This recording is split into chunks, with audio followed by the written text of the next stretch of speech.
Okay, good morning. Let's see. This is a good turnout. I've had review sessions before. I'm not kidding you, with two people. Two. Two. I almost left, but I felt bad for the two people who actually showed up, so I didn't leave. But yeah, 1, 2, 3, 4, 5, 6, 7, 8, 10, 11, 12, 13, 14, 25. I told my secretary 10, so I think I got the over on that one, which is good. Professor Field and I were discussing who would have fewer people, but good job. Hope everyone's doing well. You are now, I guess, I think I'm your second to last exam. Is that right? Someone told me? You're my last. I'm your last one. Okay, so Friday, you're done? Okay, well, yeah, I know some people have different exams, but it always varies. So hopefully this was a good day to do it. I never know, is it better to do it during the semester or during the exam period? There are pros and cons. During the exam period, people have conflicts. There are 2-day gaps between exams. During the semester, no one starts studying yet. So it's this weird trade-off. I did properly during the semester because we finished early, I think. But for here, we're doing it today. My goal for today is to be at your convenience. I will be here after the review session. If you have other questions, I'll stick around. I won't stay all day, but if you want to come by, I'd be happy to stick around as long as you need me to. I will go over the exam from this is December of 2018, fall 2018. The questions about articles of impeachment, because why the hell not, right? Not like this is relevant or anything. This has happened before where the exam I write one year, next year that shit happens, right? It's just this happened a couple times. I'm like, oh wow, there it is. But so just take these exams seriously. I want to walk through the exam from last semester or last fall. I want to explain how I would approach it if I were you. I want to walk through the A+ answer and give you my thoughts. Now, I want to give you one note in advance. The A+ answer is not perfect, not even close. I find stuff wrong with every A+ answer, and so will you. You say, well, then Josh, how is it the A+? It's the best you guys can do under the circumstances, right? Look, I've never given 100. It hasn't happened yet. In ConLaw, I maybe have given 94, 95. I can't remember, maybe 96, but that's about the most I've ever given. When you're under time and you're under pressure, your work isn't always the best. You're sitting with your friends, you're relaxed. Oh man, why didn't you talk about this and that? Look, you do the best you can. But I give you the A+ answer to show you how to do well in the class. What I'm trying to get at is, you don't need a perfect exam to do well. In fact, you can do pretty decently and pull off with a B+ or an A-. If you want the A, you have to turn it up a little bit. But to get a good grade above the average, you don't have to blow me away. It's nice if you do, but it's not required. So that's maybe to put you a little bit at ease. Generally, the people get the C's, and occasionally D's do something very wrong. Maybe they don't finish, right? That's the quickest way to flunk, right, if you don't finish. Maybe they did one question with all their time, and then the second question they sort of skimped on. That happens a lot. The questions are weighted equally, so you don't want to put all of your time on question number 1 and then blow question number 2. Occasionally, a student blows the word limit, and that one breaks my heart because it wasn't for a lack of effort. They just wrote too much. I stopped reading at 1,000 words. It's a rule I enforce it uniformly. If you write 1,000 words with questions 1 through 4, and question 5 is over 1,000, I just don't read question 5, and you lose 20% off the bat, right? So don't do that. Just don't do that, because you put yourself at a severe handicap that you don't want to have. By now, I'm sure you've all used ExamSoft, right? The software. Exemplify, what's it called now? Yeah, it's the same thing. They just changed the name, Exemplify. There's a word count feature. There's also a character count. I want to make this point very blunt. A word and a character are different. A character is a letter or a space. Every year, there's one person who freaks out and writes 1,000 characters. That's 1,000 letters. That's like 4 or 5 sentences. And it crushes my heart because I know exactly what they did. I'm warning you. I'm saying, please don't do it. Don't make me grade that exam. Indeed, the person didn't fail. They wrote a pretty damn concise answer, which actually got them to a C, which tells you you don't need to write a lot to get a good score. In fact, that person's 1,000 characters are better than other people's 1,000 words, if you can even imagine. Right? Because some people just dribble. Right? So that was actually a decent exam, but the person freaked and wrote 1,000 characters. They didn't fail, got a C, but it was basically an exam by text message. I thought it was actually pretty decent for what they wrote. So I'll do the best you can. Your exam's Friday night. Please type. I mean, you can I don't mind people handwrite their notes. In fact, I think there's some science showing that people handwrite their notes do better. So I will never tell you that. People want to type notes in class. I'm not going to yell at you, but please type. When I get blue books, I'm like, oh. Because the blue books, people are scratching and they're scribbling stuff out and they're moving, drawing lines and stuff like this. Okay? So please type. And use the exam software, the exemplify word count, not the character count. Oh wow, this is a good turnout. I'm happy. Seriously, I've come to this before and there's 2 people. I'm like, what the hell am I doing here? I could have done this from home, right? Okay. Any general questions before I get started? Things in your mind? All right. So let's go back. I think this is linked on the syllabus. It's under fall 2018, so just bring it up and you can follow along.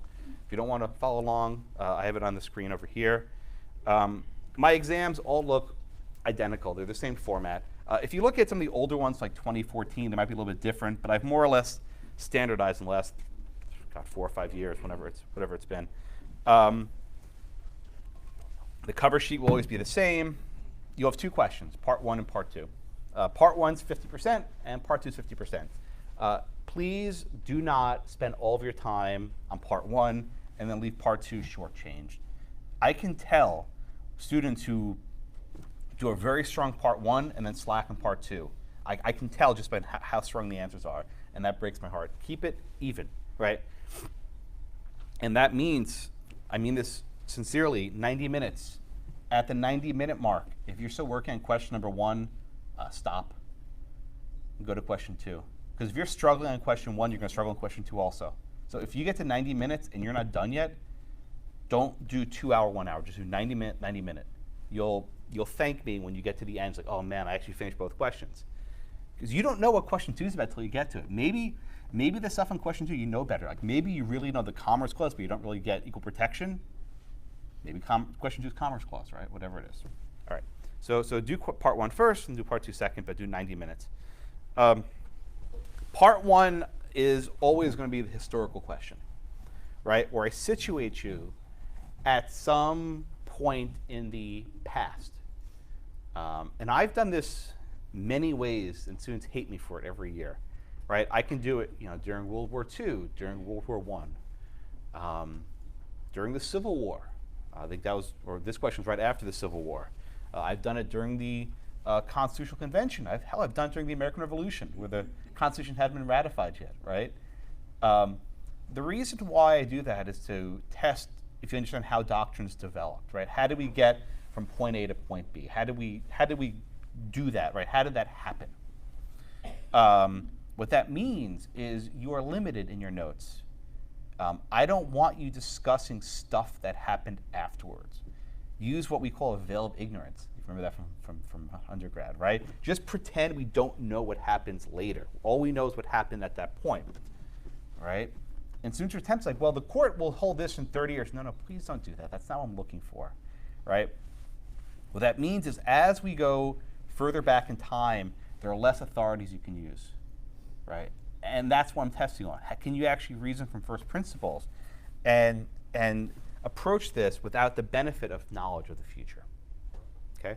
So again, if the year is 1867, don't cite this case from 1868. And I know someone's going to ask, assume it's December 31st, 1867. I don't want to get into some sort of stupid which time of year it is, but just assume it's the end of the year 1867. Okay?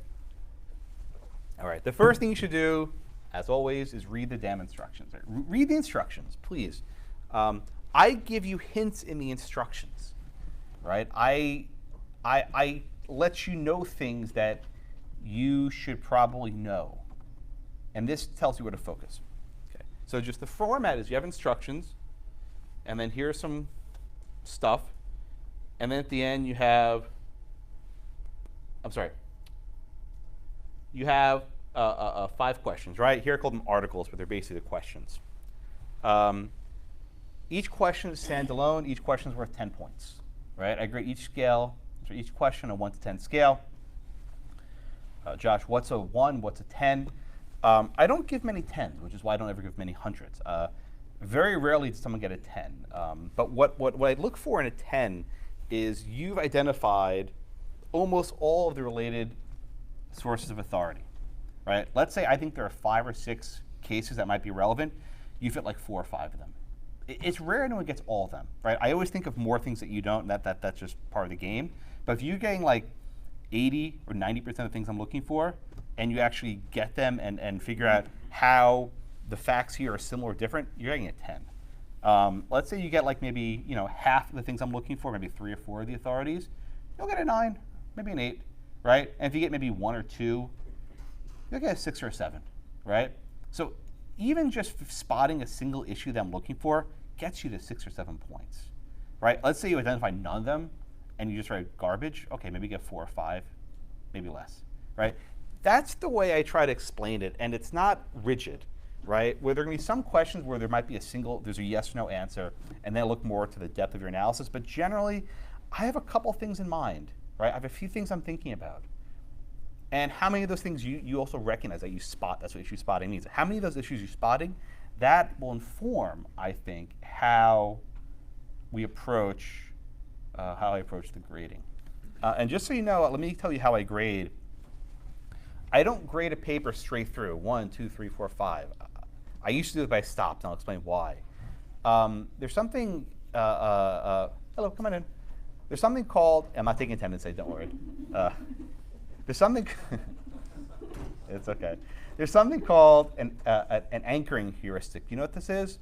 Right? Think of negotiation, right? If you ever want to negotiate to buy a car, once the dealer puts down a price, you're sort of locked into that price. And maybe you go up, you go down. But the first person to put out a price sort of sets the terms of debate. Let's say you score really well on question number 1.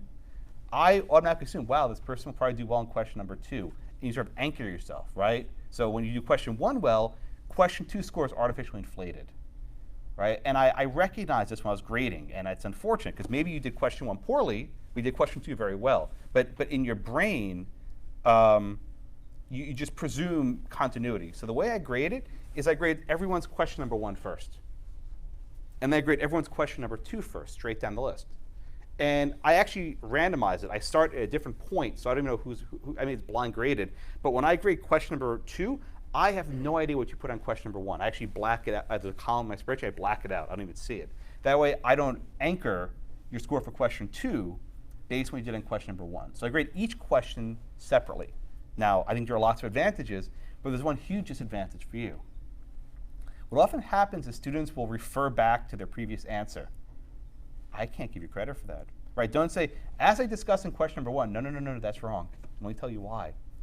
I don't deliberately ask the same thing twice, right? If you think that the answer to the same question appears twice, you're probably doing it wrong, right? If you think that I am asking you the same thing in question 2 and 3, check yourself, because that's probably not what I'm doing. I'm looking for distinct issues. And the questions are framed to attack issues. Now, there might be related issues, right? Maybe you'll cite the same case in 1 and 2, right? But they're maybe for different propositions, or there are different reasons why I'm citing them. But don't just give me the same thing in 1, 2, 3, 4, 5, because you're probably wrong. Maybe you'll get credit on 1 of them, but not all 5. Okay? All right, now let me drill down even more in timing for you. You have 90 minutes for part 1, and you have 5 questions, right? How much time should you put in each question? Well, I encourage you, before you start writing, to read the exam straight through. Read it all the way through top to bottom. Because there might be something in question 5 that triggers your memory and helps you with question 2. Because they're related. There's a general fact pattern that things are kind of connected. So I would say 15, 20 minutes to read it through. My exams aren't long, right? I mean, look at this exam right here. You got just about 2 pages, barely 2 pages, right? I do that deliberately, or I want it to be nice and short. Maybe 15, 20 minutes to read it. Read it twice if you have the time, but read it through straight. And I want you to actually grasp everything I'm asking about. Okay, and as you're reading, you can outline, put notes in the margin, whatever. But then when it actually comes down to writing, let's say you take 20 minutes to read the exam, you have an hour and 10 minutes left over, more or less. Let's just call it an hour to be pessimistic. You have an hour for 5 questions. How much time should you spend writing each question? 10, maybe 11 minutes. That leaves you a few minutes over to check yourself. So, but just to think about this in your head, you just clock it, right? If you take 20 minutes to read it, and then 10 minutes for writing each of the 5 questions, you're at about an hour and 20 minutes, give or take. And give yourself about 10 minutes of proof and check yourself. Make sure you're making it obvious. I don't care about spelling and grammar. I'm not going to kill you, but just check stuff to make sure it's right, and maybe to make an obvious mistake. So if you find yourself answering question number 1 at 20 minutes, you are going to give me a very lousy question 5. I can tell you. Like, I actually graphed this, right? The performance from 1 to 5 always drops. I know it, I can tell you, because people do a lot of time at question 1, like, oh crap, I got to scramble on question 5, and they put in a lousy effort. So try as best as you can to pace yourselves and give roughly equal time for each of the 5 questions, because they're all with the same number of points. And keep in mind, maybe you know question 4. Say it's Commerce Clause, you know that, but then question 1 is some sort of executive power. You sort of wishy. Give yourself the opportunity to bank your points. Don't front load. Okay? Any questions so far? Okay. And how do you test this? You have, I guess, a couple days, so you have a little bit of free time. Try taking the old exams. Start with the more recent ones, please, and time yourself. Actually get a stopwatch. Not like you're, please don't bring an Apple Watch to the exam. You'll get thrown out. They're not going to let you bring it in, right? Get an actual normal watch, like with hands and Mickey Mouse, whatever. An actual watch. I had one of those. Anyone have a Mickey Mouse watch? I had one, yeah. So get an actual watch, right? And don't trust the clock over there, because it's sort of, I know this sounds crazy, but looking up is kind of like nerve-wracking. It's like, oh crap, it's ticking. So just put a watch right on your desk and time yourself and say, uh-oh, I just spent 15 minutes on question number 1. I got to move on to question number 2.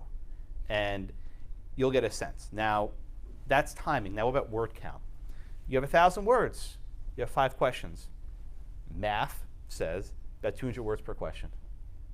It's not perfect. I mean, maybe one answer you put 250, the other one put 150. I'm not going to kill you on that. And in fact, there might be some questions where you know more and you can give me more, and the other question you just don't know as much. But you should get a feel for what 200 words looks like. The worst thing you can do, and I mean this for my how should I say, ambitious students, is writing too much and deleting, right? You've wasted time, right? Every minute you spend deleting text means you could have spent your answer more refining it, right? So don't write a lot and expect to edit it down. I think it's not a good use of time. I know this because people have like 999 words, right?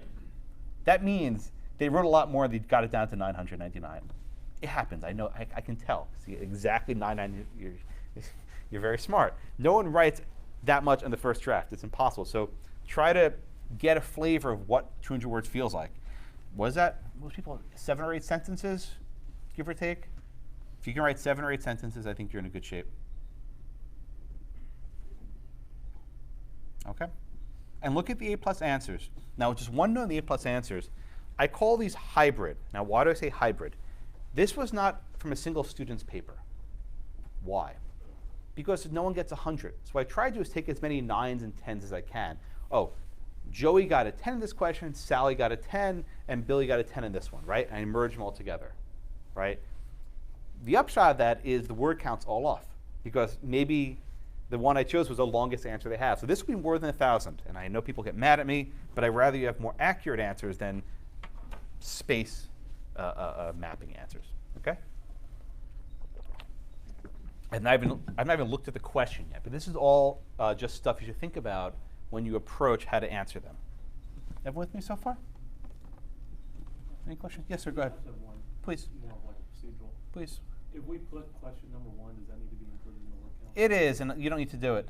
Okay. One period works fine. Okay. But please, just space. Spacing is very good. Spacing doesn't count against you. Put like a blank line or two between your answers. Makes for my eyes, it helps me to jump, because like, God, I have people who just like, it's just one long block of text with no indentation or anything, and it's hard for me to jump to the specific place. I have students maybe write 1, 2, 3, just block of text, and it's hard for me to, I figure it out, but it just takes more time for me, so don't do that. I have to grade, what, there's 75 here in this section, 70 or so? It takes a while. This year I'm going to try and do it earlier, because I have a block of time the week after the exam. But it takes about 20 minutes per exam. That's been my experience. So if there are 70 of you, 1,400 minutes, that's a lot of hours. I read everything carefully, yeah. So, just a point of clarification. You were saying that you do count the one? Like I use the word count in the software. That's what I rely on. Okay. I'm not going to exclude stuff. It's whatever that word count is, that's your word count. So you do include it. Right, so that, I guess, one period space, that's 15 characters. I guess so, 5 words. Yeah, I know, devastating. Yeah. Is there a hand up somewhere? All right, let's actually take a look at the question, and then that might help generate some more thoughts from the students. All right, so start off with the instructions. So it says the year is 1867. All right, so again, in your notes saying, okay, Josh, nothing post 14th Amendment, right? That's what this means. 1867 was 14th Amendment, right? So this is everything pre-14th Amendment, pre-slaughterhouse, pre-everything. Against all odds, President Lincoln survived an assassination attempt 2 years earlier.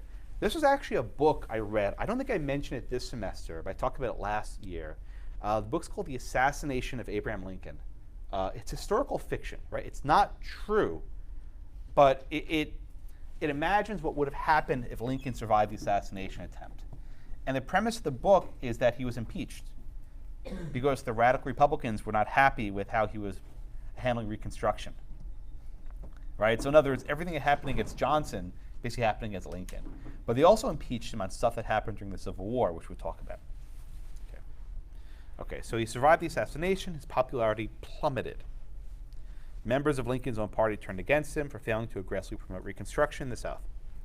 Soon, the House of Representatives approves 4 articles of impeachment against Lincoln. It just happened this morning. We had 2 this morning, so we have 4 here. Now the Senate's holding a trial over those 4 articles. Your law clerk for Chief Justice Salmon Chase, who presides over the impeachment trial. Now keep in mind, this is not Chase as a justice of the court. This is Chase as a justice for an impeachment trial. The usual rules of courts about maybe avoiding constitutional questions and sort of minimalism don't necessarily apply in the impeachment context, right? We're not dealing with a judicial proceeding. So first, Chief Justice Chase asks you to address the strengths and weaknesses of the 4 articles. Strengths and weaknesses. Read that instruction very carefully. If you just give me strengths, you've answered half the question. I want both. I will almost always ask you the pros and cons, or the strengths and weaknesses, or the advantages and the disadvantages. If you do both, you're almost at a B, right? I can't tell you, most of the weak papers only did half the exam. They maybe just read over this. I want both, right? I don't want one side. I want you to actually argue both sides. Whether you agree or not, I couldn't care. Both. Strengths and weaknesses. So please just attend to that sort of, I can say advantage or disadvantages, pros and cons, strength. I can say it 100 ways, but do both. It's not or weaknesses and strength, it's and. Okay, second, he asks you to address a 5th issue that arose outside the impeachment trial. That'll be question 5. Question 5 is what I call the policy question. It's not really policy, but it's not rigidly defined in case law. Okay, 5 issues, 1,000 words. Okay, any questions so far? Okay, let's go on to the first article. And by the way, I copied these almost verbatim from the articles against President Johnson. So the reason why there's sort of weird language, these are the articles against President Johnson. Abraham Lincoln, President of the United States, 27th day of April in the year of our Lord, 1861 at Washington, the District of Columbia. In violation of the Constitution and laws of the United States, authorized his subordinates to suspend the writ of habeas corpus if the public safety required it. Pursuant to this authorization, General George Cadwalader unlawfully detained an American citizen. You know his name. Merriman, that's right. Subsequently, the president approved the violation of a court order. Did he? Unmindful of the high duties of his oath of office and the requirements of the Constitution, they should take care that the laws be faithfully executed as duties as Commander-in-Chief. Abraham Lincoln hereby violated the Constitution. Okay. So let's start thinking about this, right? The president can be impeached for treason, bribery, and other high crimes and misdemeanors. After the House impeaches, he's tried in the Senate, where the Chief Justice presides. Okay. The first article is premised on ex parte merriment. Right. First, does the president have the power to suspend the writ of habeas corpus? In Merriman, Chief Justice Taney said no. That's a power that belongs to Congress. It appears in Article 1, Section 9, which limits congressional power. This structural argument suggests that the president lacks the power to suspend habeas. The second part's a little bit more tricky, right? It says that Lincoln approved the violation of a court order. Did he? In Merriman, Taney did not issue the order directly against the president. It was only ordered against General Cadwalader. But as far as we know, Lincoln approved of Cadwalader's decision to hold Merriman, notwithstanding Taney's decision. Does this conduct violate the president's duty to comply with court orders? Again, I can go either way in this one. I wrote it in a pretty open-ended way. One of the things to consider, we talked about, after Lincoln suspended the writ, Congress enacted a statute that ratified the suspension. Does this later in time act affect the constitutional analysis? All right. Take a look at the A+. Now, this answer is way too long. I want you to look at this, right? I am almost positive this person blew the word limit. I don't remember, but just look how much he wrote. That's probably 400 words right there. But I included to show you things that students were thinking of.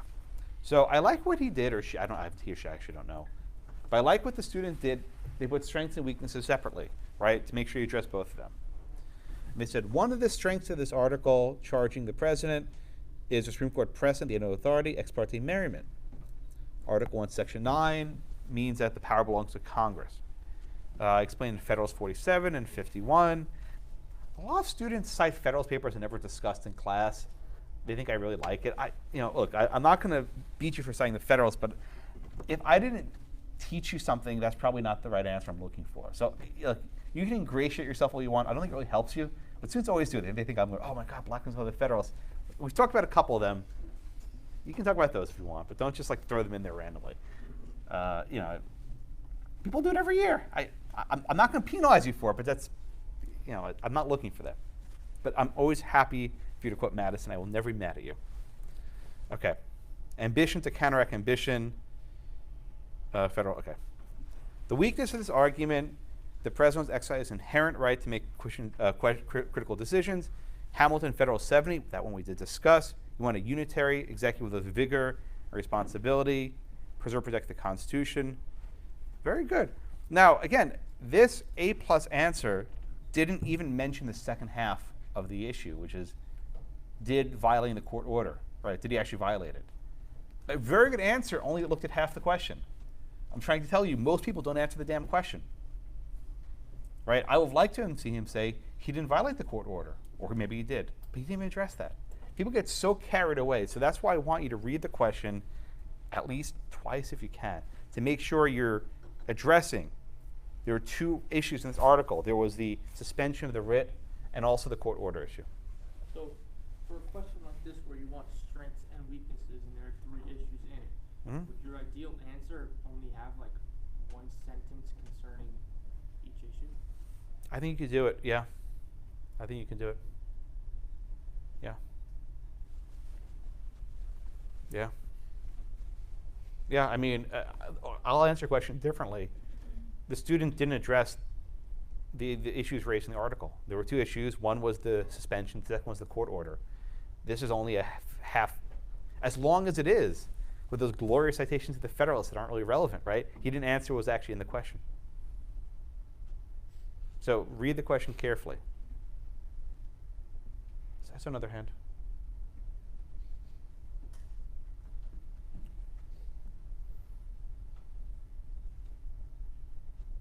Anything at question number 1? Again, this flows straight from Merriman, which we spent some time discussing in class. By the way, I didn't mention his name in the question. I said a citizen because I didn't want to give it away. I mean, everyone probably knows, but I don't want to make it too obvious. it makes you a little. I don't want to give away the answer too easily. Anything else on number 1? All right, let's try number 2. Okay. Article number 2. Abraham Lincoln, blah, blah, blah, blah, issued the Emancipation Proclamation. All right? This executive order declared that all persons held as slaves within their rebellious states are, and henceforth shall be free, and is violated is due to faithfully execute the law.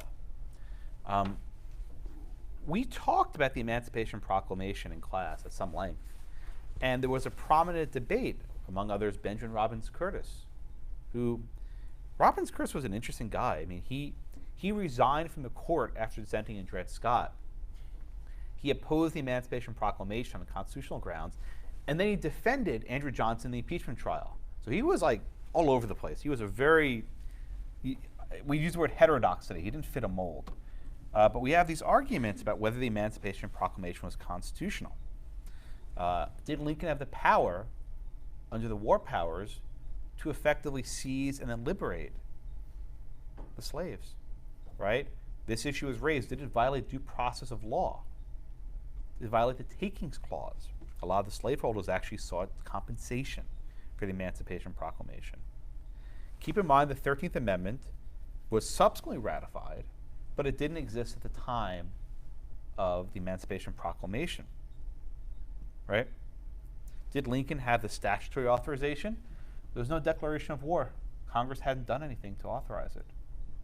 And if you recall, it only liberated the slaves in the rebel territory, the southern states, and some places, with a few exceptions, it didn't emancipate slaves in the Union. Okay, let's take a look at the A+ answer. Okay, this is closer to the length, still probably a little bit long. Lincoln's proclamation is morally sound and constitutionally suspect. I think I agree with that. A weakness of this article is that Lincoln relied on the powers granted in Article 2 as commander-in-chief. The United States was at war with the Confederacy. Was it a war or was it a rebellion? And slaves had been declared property by Dred Scott. I think that part was an accurate statement. Effectively, freeing the slaves is akin to the blockading of a port, as the Southern economy was based on slave labor. I think that's a good argument. The U.S. never admitted the slaves from rebellion. Oh, you even cite Benjamin Curtis. Very good. So the Constitution still applied in the Confederacy. Lincoln denied the express the implied authority to free the slaves.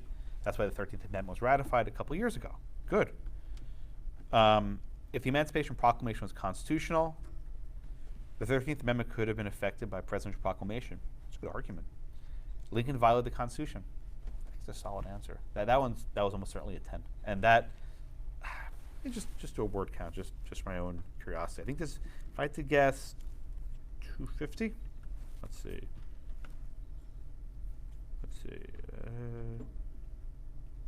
Only 165. I'm not even close today. So that's 165 words. Perfect answer, just about. Got everything I was looking for. All right, questions number 2.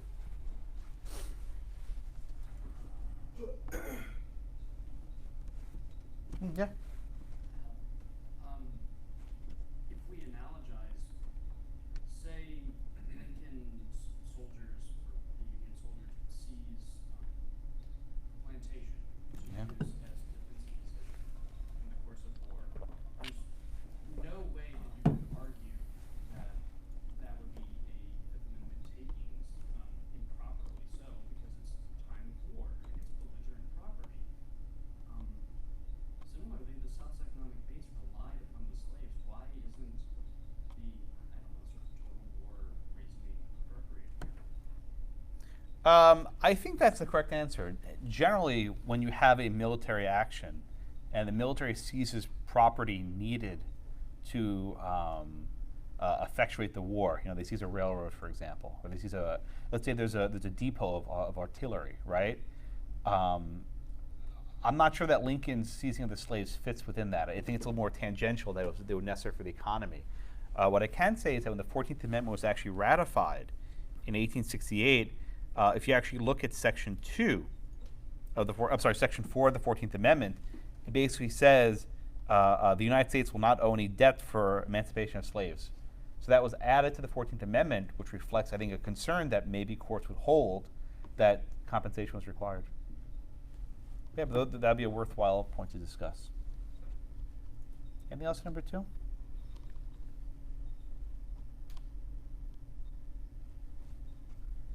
Nothing, number 2? All right, I'll try number 3.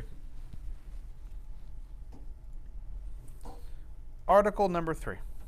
Abraham Lincoln, blah, blah, blah, blah. Seizure, here we go, seizure of the railroads, right? Ordered the seizure of the railroads. The executive, this is actually accurate, by the way. The executive order declared that the Secretary of War is hereby authorized and directed to take possession of all or such of the railroads, trains, other property, or any part thereof, as he may deem necessary, in the interest of national security or national defense, and to operate or to arrange for the operation thereof, and to all the things necessary for or incidental to such operation, unmindful of his high duties of office and of the requirements of the Constitution, that he should take care that the laws be faithfully executed, and his duties as Commander-in-Chief. Abraham Lincoln hereby violated the Constitution. Okay. What's going on here? This this case refers to seizure of property. Now, what case does everyone want to cite? Youngstown. Yeah, of course, right? Everyone, and I'll tell you, probably 20% of the papers last year cite Youngstown. They all cite Justice Jackson.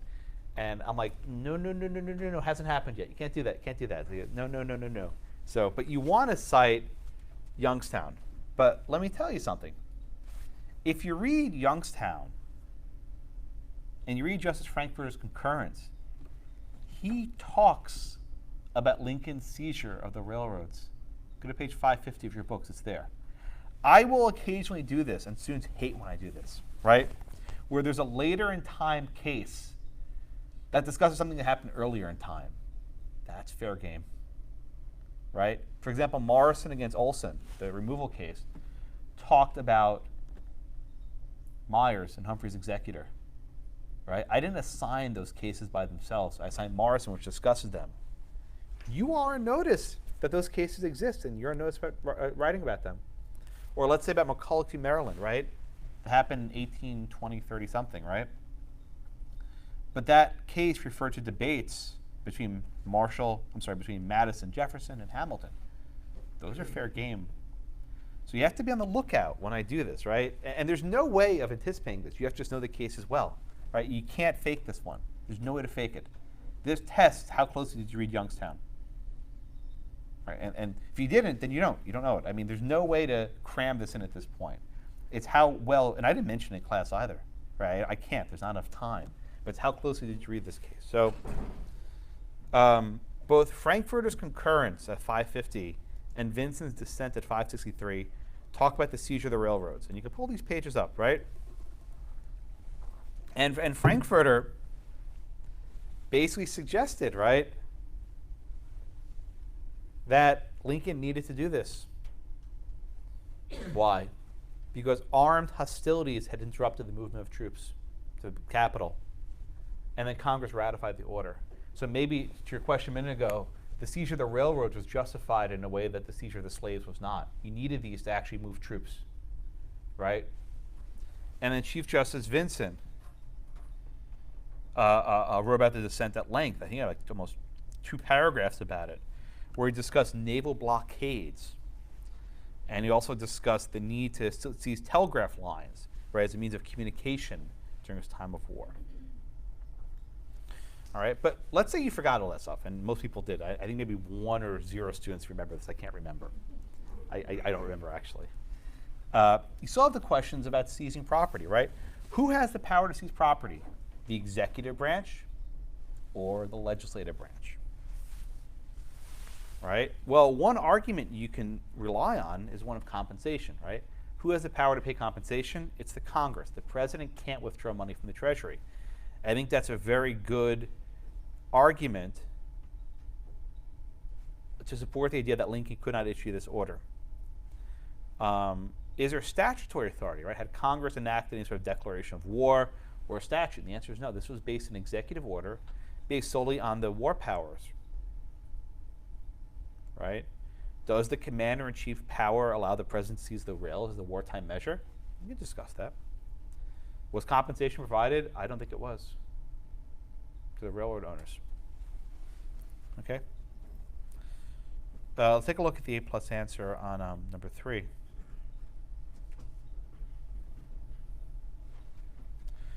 Oh, this is wrong.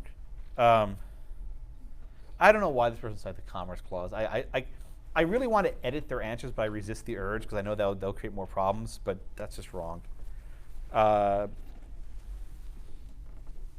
Okay, that next part's better. He wanted to hold all the means of transportation so that the military can go to and from the states to assist the war. I think that's right. The Constitution gives regulation of commerce to Congress. That's right, but this is not an act of Congress. This is an executive order.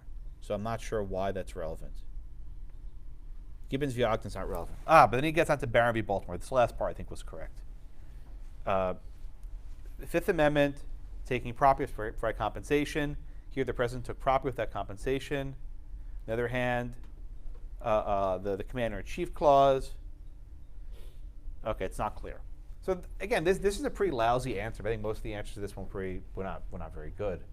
But at least he got the takings and compensation, which was strong. The discussion of the Commerce Clause in Gibbons, I have no idea. That's wrong. This is not an act of Congress, so why? Let me make this point broadly. If I'm talking about an executive order, don't talk about the powers of Congress unless Congress gave that power over.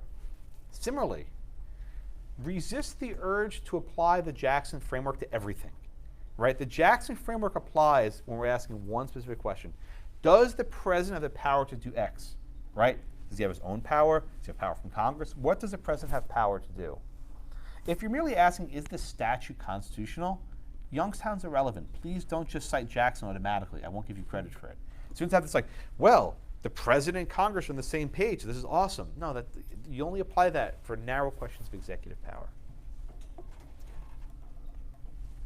All right, questions at number 3. So, Oh, yeah, right there. Yeah, go ahead. So at the end where it just says there's not really clear lines as to how far it's Yeah, I don't like that. I like people who take positions. Okay, so you want like a definitive yes or no? I mean, look, the answer was strengths and weaknesses, right? If you could tell me, in this case, on balance, he probably violated the law, I think that'd be good.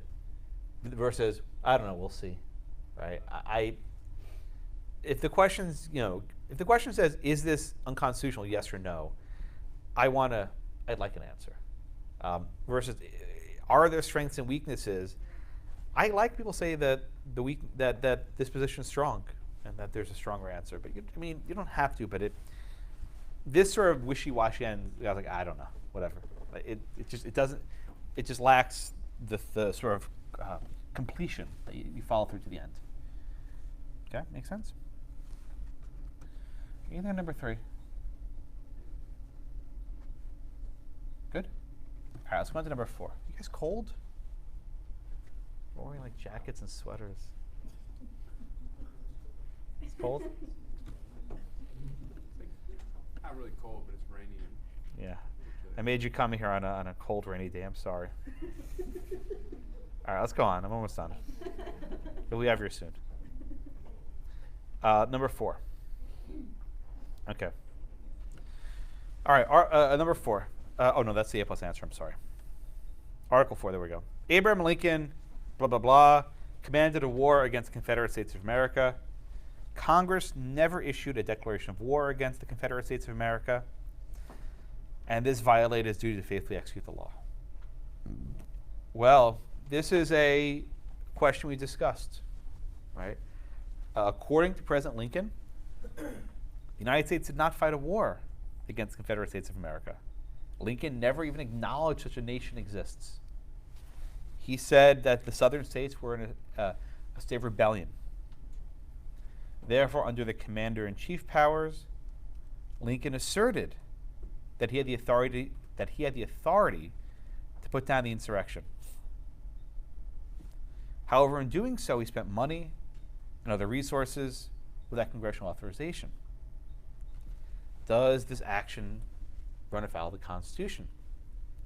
Can the president use military force in the absence of a declaration of war? Right? What about other undeclared wars? For example, Jefferson took military action against the Barbary pirates. We know that later Truman prosecuted the Korean War based on the United Nations Charter. Once again, Youngstown gives you some insights, right? Justice Clark's concurring opinion, page 560, talks about this issue. And Lincoln had this view. He says, is it possible to lose the nation and yet preserve the Constitution? In other words, are we really going to stand on formalities when we might lose the country? This is a hard question. There's a lot of directions you can take this one. Let's see what the A-plus person did. Congress has the power to declare war. It did not do so in the Civil War. Congress can also call the militia. Did not do this either. But the president's commander-in-chief and must faithfully execute the laws. Article 4 says he's being impeached for having commanded a war against the Confederate States. Commander-in-chief, Lincoln was well within his authority to command the war. Since the U.S. never recognized the secession of the Confederate States, it was never a war to declare. Rather, the Confederate States were states in the United States were breaking his law. His actions were no more than taking care that the laws be faithfully executed. He should not be impeached. This is a decent answer. I think there's a lot of different directions you could have taken, but I think this is a decent answer. It's a little policy-ish, but I'd like to see in the discussion of Lincoln did this to save the Union. Was that warranted? I think that was a fairly robust debate at the time.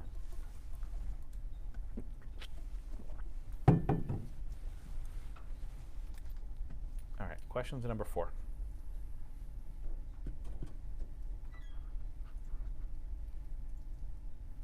Nothing in number 4?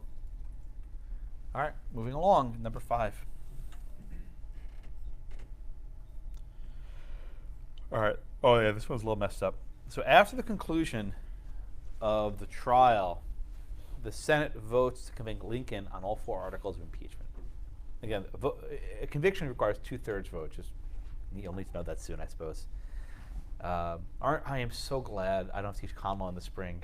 I'm only teaching property. I'm actually like relieved that I don't have to deal with this.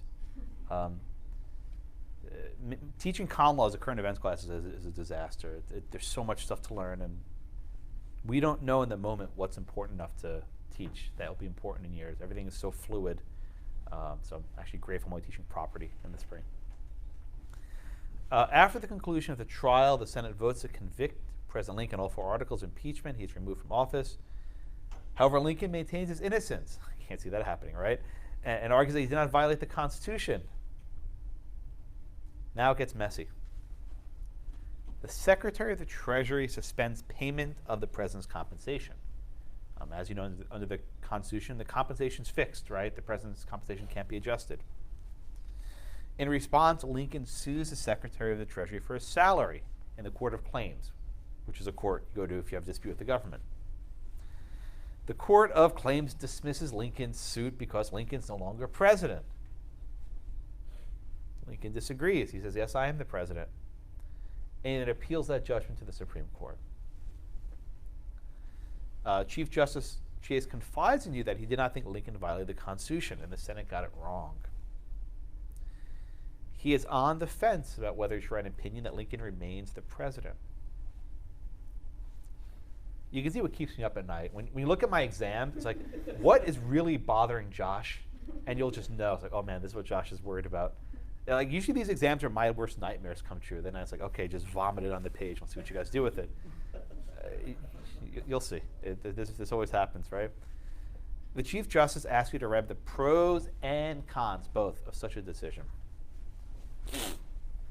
This is not trivial. Alan Dershowitz, you might know the name, he's a Harvard law professor who's mostly on TV now, but he actually suggested that the president can go to court over a salary to assess whether a conviction was proper. There was a case which I haven't assigned to you, but the court basically said, we're not going to review impeachments unless a few things happen, right? So imagine, for example, only a half vote to convict, and the Senate says, okay, you're not president anymore, right? They ignore the 2/3 requirement. Or maybe there's not a quorum present, or there's something else that's really obvious. One thing that I wrote out recently is what happens if the Chief Justice is not present. Let's say he's incapacitated. could you still impeach the president? People got mad at me for that one. Oh, Josh wants the Chief Justice to be killed. No. People, one guy, God loves Twitter. One person actually wrote that Blackmun was calling for the assassination of the Chief Justice. Right? People, they're insane. This guy's actually arguing before the court. He's nuts. I feel for him. But if the Chief Justice is not present, could you argue the trial is improper? Right? If the Associate Justice, Clarence Thomas, shows up. Now, I think Thomas could do it. I think it'd be okay. But could the court review that? But just put that aside for now. I don't want you to worry about the reviewability questions, right? This asks you to assess what the court's role here is, right? Always asking about is, should Lincoln get his salary? Because even if he gets his salary, maybe he's not president. Maybe just keep paying the salary without actually having to serve as president. Is this perhaps a political question? We discussed this in Marbury, right? There are some sorts of questions that are reserved to the branches. How do we know? Well, the Constitution says that the Congress shall have the sole power of impeachment, S-O-L-E, the sole, the only. Does this provision leave any room for the courts? The Chief Justice presided at the impeachment trial. Does he have to recuse from a Supreme Court case? This is not a trivial concern, and I've given this some thought. Roberts, our beloved Chief Justice Roberts, will possibly have to make some decisions affecting legal issues that might affect the president in court. Right? Let's just say there's an article of impeachment on obstruction of Congress. There is. And it involves the refusal to comply with subpoenas. Guess what? The Supreme Court has to decide the validity of the subpoenas at some point. This is not trivial, right? When I say things people don't like very often, but this will probably be an issue.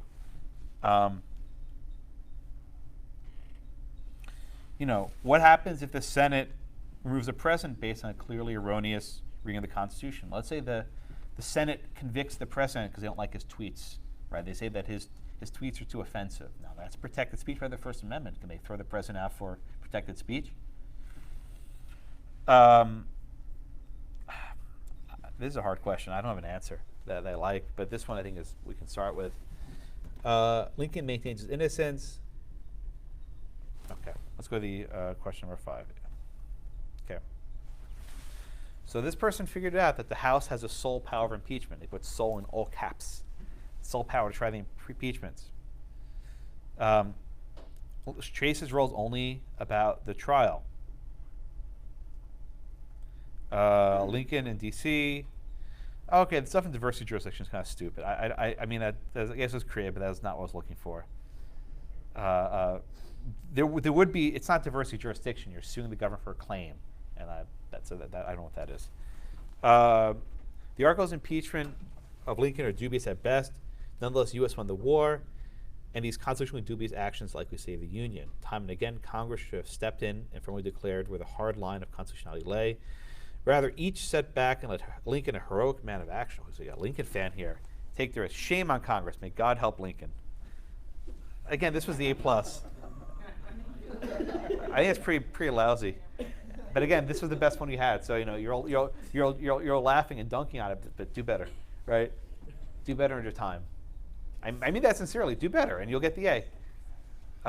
I think where I liked, she talked about the sole power of impeachment. I think that was the argument I was actually looking for. Most people were just all over the place, but God save Lincoln, right? God, may God help Lincoln. Not even save, help him. Okay. All right. Questions number 5. Oh, yes, sir. Would a better answer be that Chief Justice Chase, in his decision to override the Senate's decision, would be undermining the democratic process? That's a very good answer, right? How should one judge, or maybe 5 judges, be able to... Have lawyers, in the words of... Yeah, 5 lawyers be able to reverse the decision of the United States Senate and the United States Congress, House of Representatives. I think that's a fair point. Yeah. There's another hand somewhere.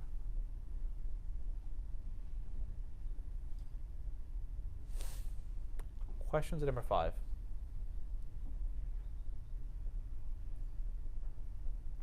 Question number 5. Going once. Going twice. All right, questions in general, things in your mind.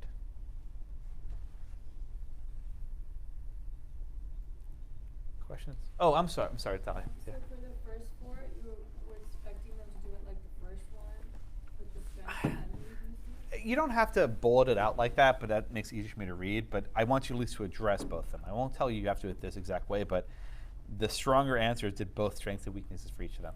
It helps when you just label them, but you don't have to. I wouldn't make you do that. Questions in general, things in your mind. Yeah. I guess how much like structure can we discuss in these? Like a question like this. About I think separation of structure is powers. very important. What's the role of the courts in this arrangement? The Constitution says it's the House and then the Senate and the Chief Justice. Doesn't really spell out a role for the courts in there. I think it's a fair point. Questions?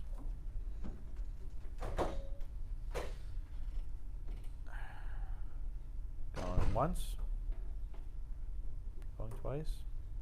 All right, so here's what I'm going to do. I will be in my office. If you want to come by, maybe around 11:30. I got to eat something and take care of some stuff first. But if you have any questions by around 11:30, if I don't see one by 12, I'll probably go home. But I don't want to sit here all day. It's raining. It's cold. But if you come by around 11:30, I'd be happy to chat with you more. Okay? All right. Thank you all. Thank you. Thank you for a good semester. What? Me? Oh, Lord help you.